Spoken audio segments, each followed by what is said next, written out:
25 juin 2026, peuple d'Afrique, recevez nos salutations comme d'habitude. Les forces armées maliennes ont libéré la route nationale menant à la ville, à la capitale régionale, que d'aucuns appellent capitale provinciale, Nara.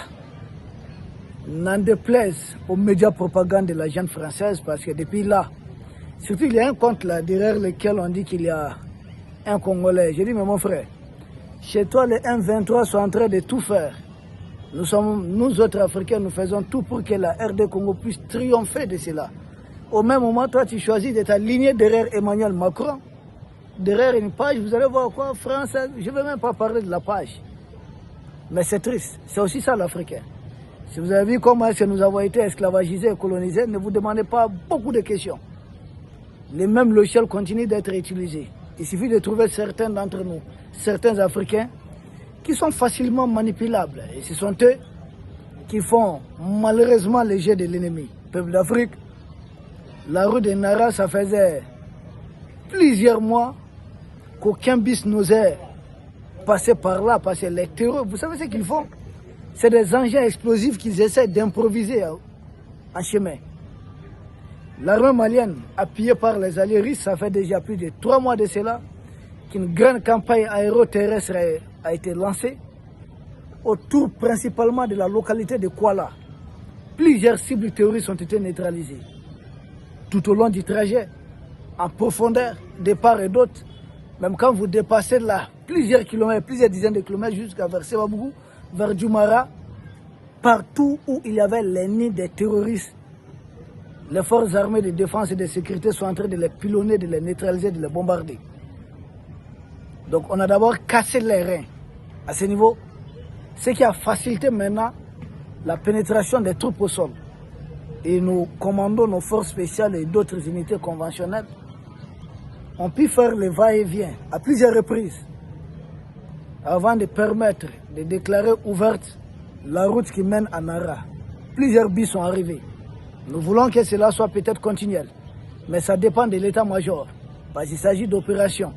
Nous ne sommes pas à ce niveau, mais nous sommes là juste pour partager l'information, expliquer et commenter comment est-ce que nos populations ont souffert. Malgré cela, c'était la résilience. Les populations de Nara, pour venir à Bamako, il fallait passer souvent par plusieurs chemins. Mais notre peuple est patient parce que le peuple a compris la lutte. Le peuple a compris pourquoi on nous attaque. Le peuple a compris pourquoi on essaie de nous empêcher de voyager par moment. Par des bandits qui, s'ils voient l'armée arriver, se mettent à courir, se mettent à fuir. Comme s'ils n'avaient pas été là. Le peuple a compris. Emmanuel Macron, derrière tous ces plans à travers la DGC, essaie de pousser des gens, les terreurs, la manipulable qu'on dit, recrutés par voie communautaire ou, je ne sais pas, religion ou autre là. En fait, c'est de la manipulation. Tout ce qu'ils veulent, c'est du gaz, du pétrole, de l'or et autres ressources. Macron s'en fout et perdu. Et c'est à nous autres de comprendre cela. Peuple d'Afrique, poser des mines. Vous avez vu, il n'y a pas longtemps, une mine qui a explosé contre un véhicule civil. Et il y a eu mort civile. Oh oui, il y a eu un mort au moins. Mais pourquoi tout ça? Pour essayer de retourner l'opinion contre les autorités en place. Mais tellement ici la communication est active, les gens ont compris. Quand ils ont commencé à attaquer les sûretés, les gens ont compris. Ah, c'est Génim, c'est Al-Qaïda. Al-Qaïda, ils disent avoir fabriqué ça depuis le Moyen-Orient, l'Afghanistan là-bas. Al-Qaïda, là, ils disent à Kimio que leurs leaders des Algériens ou autres, hier qui se trouvent en Algérie, les Maliens ont compris, il n'y a pas de raison qu'Al-Qaïda attaque un convoi de citernes du Mali pour contraindre, pour pousser les Maliens à se soulever contre leurs propres autorités qui sont en train de les défendre contre ces mêmes groupes terroristes, mercenaires, Al-Qaïda. Ça n'a aucun sens. Les gens ont compris. C'est la résilience. BCAO, utiliser la BCAO, je ne sais pas, la CDAO, utiliser quoi d'autre là. Tous ces outils utilisés pour nous pousser à nous soulever. Mais les gens ont compris. La rue de Nara vient d'être libérée. Les premiers bis sont arrivés. Ça serait quoi le second convoi? Je ne sais pas trop. Mais c'est un début qu'il faudrait encourager. Et pendant ce temps, l'armée malienne a communiqué. Pas forcément sur Nara. L'armée malienne a communiqué Il y a eu des frappes. Plusieurs terroristes ont été neutralisés dans la région de Koulikoro, principalement un bombardement au niveau de la localité de Banamba. Ça se trouve dans la région de Koulikoro. Dans la région de Mopti, des terreurs ont été bombardés. Certains même ont été pris en chasse. Ils ont fui. Ils ont été poursuivis. Il y a eu une course-poursuite. Certains ont été capturés vivants. Ça s'est passé dans la région de Mopti. Aujourd'hui même dans la région de Mopti, des autres terroristes ont été éliminés. Un peu partout au Mali, il y a des opérations. Et dans la région de Ségou aussi, des logistiques des groupes armés terroristes ont été neutralisés avec plusieurs terroristes avec. Suivez le communiqué de notre état-major. Depuis le 25 avril, avec ces commandements rapprochés que nous avons mis en place, c'est-à-dire dorénavant le président de la République, lui-même il est ministre de la Défense.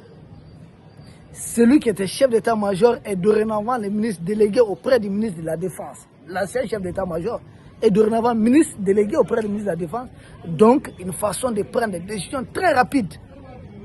Et celui qui était chef d'état-major général adjoint, c'est lui maintenant l'actuel chef d'état-major général des armées, le général Élisée Jadao.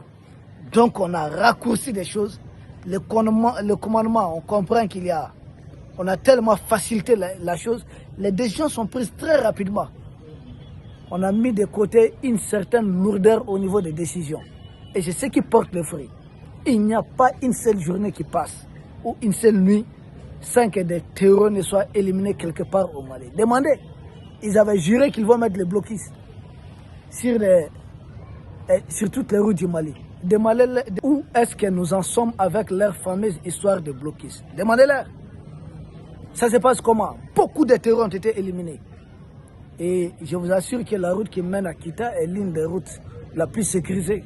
On a dégagé les deux côtés de la route et nos militaires sont en train d'escorter les populations civiles, paisiblement. Chaque fois qu'un terroriste veut pointer son nez, il est éliminé. Ils avaient dit bloquistes, que rien ne va se passer, mais pourquoi? S'il y avait réellement bloquistes, c'est là que j'apprends sur les médias propagande que ouais, la route de Nara, qu'il y a une négociation avec les terroristes. J'ai dit quelle négociation? S'il y a une négociation, nous on va escorter encore les bis. S'il y a une négociation, pourquoi on va escorter les bis? Ça montre que tout est ok, on laisse des négociations avec qui? C'est la honte. Ils ne veulent pas avouer la victoire de l'armée malienne sur les groupes armés terroristes.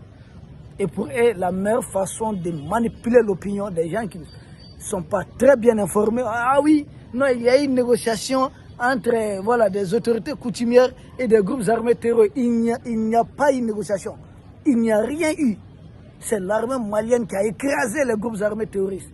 Et c'est pourquoi il y a les va-et-vient, tranquille. Peuple d'Afrique. Ils avaient dit bloqués sur les routes du Mali. Mais beaucoup de routes, les gens sont en train de circuler. Et là où ils essaient de faire le banditisme, l'armée va les neutraliser. Ils sont en train de perdre beaucoup d'hommes à ce rythme. Ils auront des difficultés à recruter, comme comment s'appelle leur allié là, Zelensky. Zelensky peine à recruter, il recrute de force.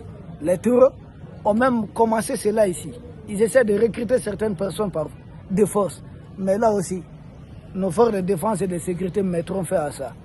C'est pourquoi les terroristes ayant échoué dans tout, contre les citernes, contre les usines, contre les bis, ayant échoué dans tout, la fameuse Union européenne est en train de dire quoi?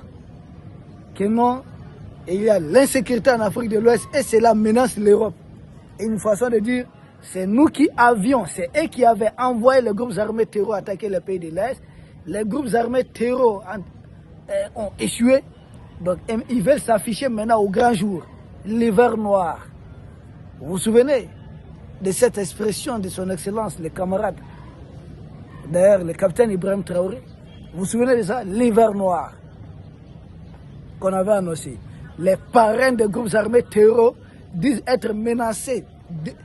Depuis l'Afrique de l'Ouest, ils sont menacés jusque là-bas en Europe. Qui va croire à de tels bobards? Rien. Ils sont menacés selon eux parce qu'ils sont en train de perdre les matières premières qui provenaient de l'Afrique de l'Ouest. Et vous avez l'uranium presque gratuitement, l'or presque gratuitement, et le manganèse presque gratuitement. Nous sommes en train de mettre fin à tout cela.